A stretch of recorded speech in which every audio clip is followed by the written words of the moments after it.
ನಮಸ್ಕಾರಗಳು ಬಸ್ಸು ಎಲ್ರಿಗೂ welcome back to my YouTube channel ಅಂತ ಹೇಳ್ತಾ ಇವತ್ತೇನ್ ನಮ್ಮ ಆರ್ ಸಿ ಬಿ KKR ಜೊತೆ ಮ್ಯಾಚ್ ನ ಆಟ ಆಡ್ತಾರೆ. ಅಲ್ಲಿ ನಮ್ಮ ಆರ್ ಸಿ ಬಿ ಹೋದ ಮ್ಯಾಚ್ ಅಲ್ಲಿ ಯಾವ ರೀತಿ CSK ಜೊತೆ ಸಿಮಿಲರ್ ಮಿಸ್ಟೇಕ್ ಗಳನ್ನ ಮಾಡಿತ್ತು ಅದೆಲ್ಲವನ್ನ ಮಾಡಬಾರ್ದು.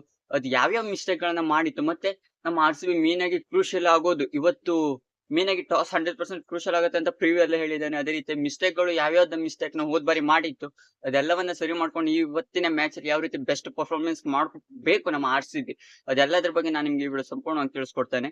ಅದಕ್ಕೂ ಮೊದಲಾಗಿ ಚಾನಲ್ ಒಂದು ವಿಸಿಟ್ ಮಾಡ್ತಾ ಹೊಸಬರ ಇದೆ ಬೇಗನೆ ಚಾನಲ್ ಒಂದು ಸಬ್ಸ್ಕ್ರೈಬ್ ಮಾಡ್ಕೊಂಡು ನೋಟಿಫಿಕೇಶನ್ ಆನ್ ಮಾಡ್ಕೊಂಡು ಬೆಲ್ ಐಕಾನ್ ಪ್ರೆಸ್ ಮಾಡ್ಕೊಳ್ಳಿ ಅಂತ ಹೇಳ್ತಾ ನಾ ಮಾಡುವಂತ ವಿಡಿಯೋ ನಿಮ್ಗೆ ಮೊದಲಿಗೆ ನೋಟಿಫಿಕೇಶನ್ ಮೂಲಕ ಬರುತ್ತೆ. ಎಷ್ಟು ಲೇಟ್ ಆಗಿ ಹೋಗೋದು ಇವತ್ತಿನ ಮ್ಯಾಚ್ ಕಡೆ ಬರ್ತಾ ಇದ್ರೆ ಇವತ್ತು ವೆದರ್ ರಿಪೋರ್ಟ್ ಸಿಕ್ಕಾಪಟ್ಟೆ ಹೈ ಲೆವೆಲ್ ಅಲ್ಲಿ ಇರೋದ್ರಿಂದ ನನ್ನ ಪ್ರಕಾರ ಮ್ಯಾಚ್ 20 ಓವರ್ ಆಗೋದಂತೂ 100% ಡೌಟ್ಫುಲ್ ಹಾಕೊಂಡಿದೆ.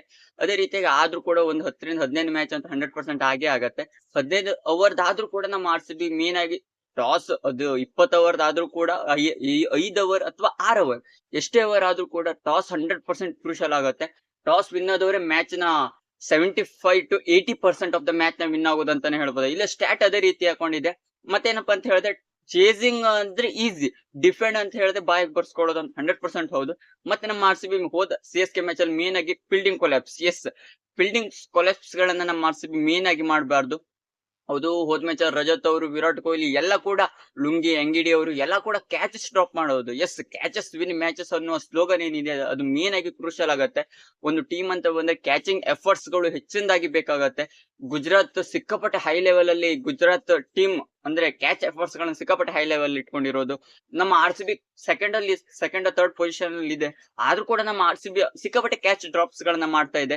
ಸಿಕ್ಕಂತ ಆಪರ್ಚುನಿಟಿಗಳನ್ನ ಕರೆಕ್ಟ್ ಆಗಿ ಕನ್ವರ್ಟ್ ಮಾಡ್ತಾ ಇಲ್ಲ ನಮ್ಮ ಆರ್ ಸಿ ಬಿ ಅಂತಾನೆ ಹೇಳ್ಬೋದು. ಕ್ಯಾಚಿಂಗ್ ಡಿಪಾರ್ಟ್ಮೆಂಟ್ ಸಿಕ್ಕಾಪಟ್ಟೆ ಕೊಲಾಪ್ಸ್ ಆಗಿರೋದ್ರಿಂದ ನಮ್ಮ ಆರ್ ಸಿ ಬಿ ಇಲ್ಲಿ ಫೀಲ್ಡಿಂಗ್ ಕೊಲಾಪ್ಸ್ ಗಳನ್ನ ಹೆಚ್ಚಿನದಾಗಿ ಪರಿಗಣನೆ ಮಾಡ್ಕೊಂಡು ನಮ್ಮ ಆರ್ ಸಿ ಬಿ ಅಲ್ಲೊಂದು ಮೇನ್ ಆಗಿ ಇಂಪ್ರೂವ್ಮೆಂಟ್ ನ ಮಾಡ್ಕೊಳ್ಬೇಕಾಗತ್ತೆ. ಅಷ್ಟೇ ಬಿಟ್ರೆ ನಮ್ಮ ಆರ್ ಸಿ ಬಿ ಮೇನ್ ಆಗಿ ಫೀಲ್ಡಿಂಗ್ಸ್ ಗಳಲ್ಲಿ ಈ ಹೆಚ್ಚಿಂದ ಏನಪ್ಪಾ ಅಂತ ಹೇಳಿದ್ರೆ down the ground mid of ಗಳಲ್ಲಿ ಕರೆಕ್ಟ್ ಆಗಿರುವಂತ ಫೀಲ್ಡರ್ಸ್ ಗಳನ್ನ ಸೆಟ್ ಮಾಡ್ಬೇಕಾಯ್ತು ನಮ್ಮ ಆರ್ ಸಿ ಬಿ ಟೀಮ್. ಅಲ್ಲೊಂದು ಮೇಜರ್ ಹಾಕೊಂಡು ಕರೆಕ್ಟ್ ಆಗಿ ಫೀಲ್ಡಿಂಗ್ಸ್ ಸೆಟ್ ಮಾಡ್ಕೊಂಡ್ರೆ ನಮ್ಮ ಆರ್ ಸಿ ಬಿ ಈಸಿ ಆಗುತ್ತೆ. ಕ್ಯಾಚಸ್ ಗಳನ್ನ ಹಿಡ್ತಿದ್ರೆ ಎಷ್ಟೇ ರನ್ ಆದ್ರೂ ಕೂಡ ಕಡಿವಾಣ ಹಾಕ್ಬೋದು. ಮತ್ತೆ ಆಪರ್ಚುನಿಟಿಗಳನ್ನ ಕ್ರಿಯೇಟ್ ಮಾಡಿದಾಗ ಅದನ್ನ ಕರೆಕ್ಟ್ ಆಗಿ ಯುಟಿಲೈಸ್ ಮಾಡ್ಕೊಂಡ್ರೆ ಬೌಲರ್ಸ್ ಗಳಿಗೂ ಕೂಡ ಒಂಥರ ಆಯಾಸ ಆಗುತ್ತೆ. ಇಲ್ದಿರೋ ಅವ್ರಿಗೂ ಕೂಡ ಕ್ಯಾಚಸ್ ಡ್ರಾಪ್ ಆದ್ರೆ ಅವ್ರಿಗೂ ಕೂಡ ಬೇಸರ ಹಾಕೊಂಡು ಅವರು ಕೂಡ ಸಿಕ್ಕಾಪಟ್ಟೆ ಅಂದ್ರೆ ಎಕ್ಸ್ಟ್ರಾ ರನ್ಸ್ ಗಳನ್ನ ಪ್ರೊವೈಡ್ ಮಾಡೋದು, ನೋ ಬಾಲ್ ವೈಡ್ಸ್ ಗಳನ್ನ ಪ್ರೆಷರ್ ಅಲ್ಲಿ ಅವ್ರಿಗೂ ಕೂಡ ಏನೇನ್ ಮಾಡ್ಬೇಕು ಅಂತ ಕೂಡ ಗೊತ್ತಾಗಲ್ಲ. ಬೌಲರ್ಸ್ ಗಳ ತಪ್ಪು ಅಂತ ಹೇಳಿಕ್ ಬರಲ್ಲ.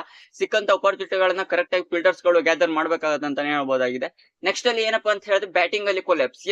ಬ್ಯಾಟಿಂಗ್ ಅಲ್ಲಿ ಹೋದ್ ಮ್ಯಾಚ್ ಅಲ್ಲಿ ಯಾವ ರೀತಿ ಸ್ಟಾರ್ಟಿಂಗ್ ಓವರ್ ಅಲ್ಲಂತೂ ಒಳ್ಳೆ ನಮ್ಮ ಆರ್ ಸಿ ಬಿ 10ರಿಂದ 12 ರನ್ ರೇಟ್ ಅಲ್ಲಿ ಇಟ್ಕೊಂಡ್ರು ಕೂಡ ಮಿಡ್ಲ್ ಓವರ್ಸ್ ಗಳಲ್ಲಿ ಸಿಕ್ಕಾಪಟ್ಟೆ ಸ್ಟ್ರಗಲ್ ಮಾಡ್ತು. ರಜತ್ ಅವರು ಕೂಡ ಸಿಕ್ಕಾಪಟ್ಟೆ ಬಾಲ್ ಗಳನ್ನ ತಿನ್ಕೊಂಡು ಹೋದ್ರು. 15 ಬಾಲ್ ಗೆ 9 ರನ್ ಏನೋ ಹೊಡೆದಿರೋದು, ಇಲ್ಲ 9 ಬಾಲ್ ಗೆ 3 ರನ್ ಏನೋ ಹೊಡೆದಿರೋದು, ನನ್ನ ಪ್ರಕಾರ ಕರೆಕ್ಟ್ ಆಗಿ ನಿಮ್ಗಿಲ್ಲ. ಒಟ್ನಲ್ಲಿ ಮಿಡ್ಲ್ ಓವರ್ಸ್ ಅಲ್ಲಿ ಹೆಚ್ಚಿನದಾಗಿ ಸಿಂಗಲ್ ಡಬಲ್ಸ್, ಅದೇ ರೀತಿ ಒಬ್ರು ಕೂಡ ಚಾರ್ಜಿಂಗ್ ಅಲ್ಲಿ ಇರ್ಬೇಕಾಗತ್ತೆ ಅಂತಾನೆ ಹೇಳ್ಬೋದು. ಆನ್ ಪಾಯಿಂಟ್ ಚಾರ್ಜಿಂಗ್ ಅಲ್ಲಿ ಇರ್ಬೇಕಾಗತ್ತೆ. ಇಲ್ಲಿ ಸಿಕ್ಕಾಪಟ್ಟೆ ರನ್ ರೇಟ್ ಕೂಡ ಕೊಲ್ಯಾಪ್ಸ್ ಆಗೋಗುತ್ತೆ ಅಂತಾನೆ ಹೇಳ್ಬೋದಾಗಿದೆ.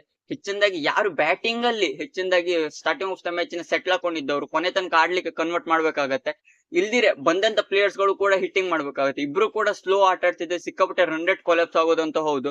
ಅದನ್ನ ಮೇನ್ ಆಗಿ ಚಿನ್ನಸ್ವಾಮಿ ಆಗ್ತಿರೋದ್ರಿಂದ ಇಲ್ಲಿ ಮೇನ್ ಆಗಿ ರನ್ ರೇಟ್ ಹೈ ಲೆವೆಲ್ ಅಲ್ಲಿ ಇರ್ಬೇಕಾಗುತ್ತೆ. 12ರಿಂದ 13 ರನ್ ರೇಟ್ ಇದ್ರೂ ಕೂಡ ಮ್ಯಾಚ್ ವಿನ್ ಆಗೋ ಸಿಕ್ಕಾಪಟ್ಟೆ ಕಷ್ಟ ಆಗುತ್ತೆ ಅಂತಾನೆ ಹೇಳ್ಬೋದಾಗಿದೆ. ಅದಕ್ಕಾಗಿ ನನ್ನ ಪ್ರಕಾರ ರನ್ ರೇಟ್ ಕಡೆ ಕೂಡ ಒಂದ್ನಲ್ಲಿ ಕನ್ವರ್ಟ್ ಮಾಡ್ಬೇಕಾಗತ್ತೆ. ಮತ್ತೆ ಬೌಲರ್ಸ್ ಗಳು ಎಕ್ಸ್ಟ್ರಾ ರನ್ಸ್ ಗಳನ್ನ ಪ್ರೊವೈಡ್ ಮಾಡಬಾರ್ದು. ಹೋದ್ ಬಾರಿ SDL ಅವರು ನೋ ಬಾಲ್ ಹಾಕೊಂಡು ಅದೊಂದು ತಲೆನೋವು ಕೆಡ್ಸ್ಬಿಟ್ರು.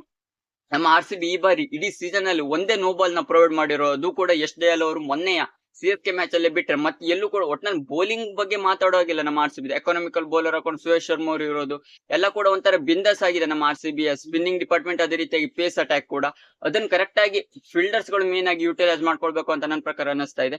ಇದೆಲ್ಲ ಮಿಸ್ಟೇಕ್ ಗಳನ್ನ ಸರಿ ಮಾಡ್ಕೊಂಡ್ರೆ ನಮ್ಮ ಆರ್ ಸಿ ಬಿ ಕೂಡ ಇವತ್ತಿನ ಮ್ಯಾಚ್ ನಲ್ಲಿ ಫೈಟ್ ನ ಕೊಡ್ತಾ ಇದೇ ರೀತಿಯಾಗಿ ವಿನ್ ಆಗತ್ತೆ 100% ಅಂತ ನನ್ನ ಪ್ರಕಾರ ಅನಿಸ್ತಾ. ನಿಮ್ಗೆ ಏನ್ಸುತ್ತೆ ಅನ್ನೋದನ್ನ ಕಮೆಂಟ್ ಮೂಲಕ ತಿಳಿಸಿ ಅಂತ ಹೇಳ್ತಾ ಇದಿಷ್ಟು ನಮ್ಮ ಆರ್ ಸಿ ಬಿ ಹೋದ್ ಮ್ಯಾಚ್ ಅಲ್ಲಿ ಮಾಡಿರುವಂತ ಮಿಸ್ಟೇಕ್ ಗಳನ್ನ ಈ ಮ್ಯಾಚ್ ಅಲ್ಲಿ ಕರೆಕ್ಟ್ ಆಗಿ ಸರಿ ಮಾಡ್ಕೊಂಡು ವಿನ್ ಆಗತ್ತೆ ಅನ್ನೋದ್ರ ಬಗ್ಗೆ ನಾನು ನಿಮ್ಗೆ ತಿಳಿಸ್ಕೊಟ್ಟಿದ್ದೇನೆ. ನಿಮ್ಗೆ ವಿಡಿಯೋ ಇಷ್ಟ ಕಮೆಂಟ್ ಮಾಡಿ. ಹೆಚ್ಚಿನ IPL ಇನ್ಫಾರ್ಮೇಶನ್ ಗೋಸ್ಕರ ಬೇಗ ಚಾನಲ್ ಒಂದು ಸಬ್ಸ್ಕ್ರೈಬ್ ಮಾಡ್ಕೊಳ್ಳಿ ಅಂತ ಹೇಳ್ತಾ ಸಿಗೋಣ ಮುಂದಿನ ವಿಡಿಯೋದಲ್ಲಿ.